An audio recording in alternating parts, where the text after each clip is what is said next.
All right, let's get to your voicemails and email. I have a voicemail to play for you. You can leave us voicemail 24 hours a day. The phone number is 219-2-DAVID-P. This is about guns and something going on at a car dealership. Let's take a listen. David, it's James from Champaign, Illinois. Used to be one of your biggest fans. I work in a car dealership. The conservatives have been making up little DVDs. They've been taking clips of your shows and Tom Hartman and others, and they come in and play them, and they at lunch, and they sit there and think it's funny. I heard what you had to say about the Trayvon case, about the law in Florida, and I got to tell you, I lived in Florida for 4 years, and you went on and saying the facts were in, and you said things that there's no way anybody on earth but the two people that were involved in that incident could have possibly known. Now, usually you do pretty good, but you really got to slow down your rhetoric a little bit because you looked foolish, is the only word I could say. If you'll go check the facts, you'll see that in the state of Florida, there are less armed robberies in an entire day for the entire state than there is in one day in New York City and Chicago, two cities who have the toughest gun control laws on the books. Okay.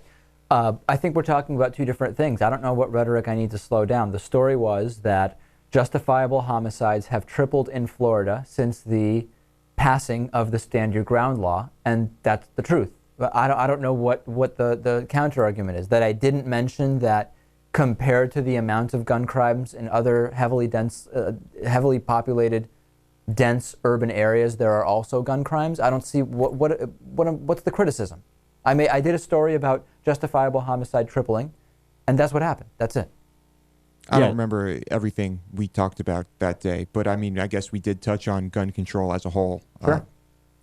Also, just generally, if there are more homicides, gun-related homicides in New York and Chicago than in the entire state of Florida, that doesn't tell you why that is. That doesn't mean that the strict gun control in Chicago and New York are preventing or causing more gun deaths, and it doesn't tell you whether the Stand Your Ground law is causing way more than before it was passed. Yeah, it's a logical fallacy. So it just has nothing to do with whether the law is making any difference. No, it doesn't, unfortunately. But with regard to the Trayvon case, I think the point we made is that a man with a gun followed someone who was clearly trying to instigate something.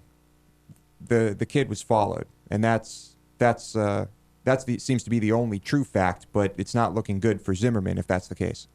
Charles Manson skipped his parole hearing. A lot of email about that. Charles Manson doesn't care. He just uses these hearings to make jokes and be snarky. And I don't think it matters at this point. That is the precise reason that Oklahoma State closed down all of its state-funded mental facilities and just waited for the insane to commit crimes due to lack of treatment so they could lock them up indefinitely. Would you rather Ann Coulter or Michelle Bachmann to spend your life with if you had to? Michelle Bachmann, I'd be afraid of Ann Coulter. She'd be much too smart and too intimidating for me. Bachmann is just deranged. Just deranged. Someone else saying, I would rather be boiled in oil than do either. So some people reacting negatively to this one, Lewis. As expected. And I think Ann has more of a sense of humor, but I'd have to feed her. If she doesn't start eating soon, she's going to die. Do you think that's an issue, Lewis? She does look a little emaciated.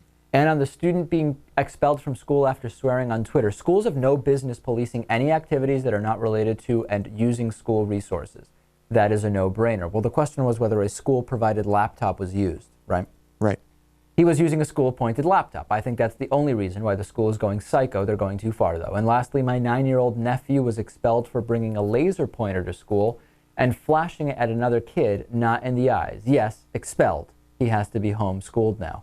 I'd be interested to hear about that story. Yeah, I'm sure there are thousands of stories like this that don't make the headlines. On today's bonus show, we'll talk about the new feeding tube diet. We will talk to Lewis about whether any girlfriends of his have ever promoted this for themselves or for him. We'll talk about the ex-Argentine dictator who admitted to hiding bodies, and we'll talk about Obama and Romney fundraising. There's a big story going on there. So if you're not getting the bonus show, davidpakman.com/membership. It's the only David Pakman Show bonus show out there. We'll be back with a brand new show tomorrow afternoon.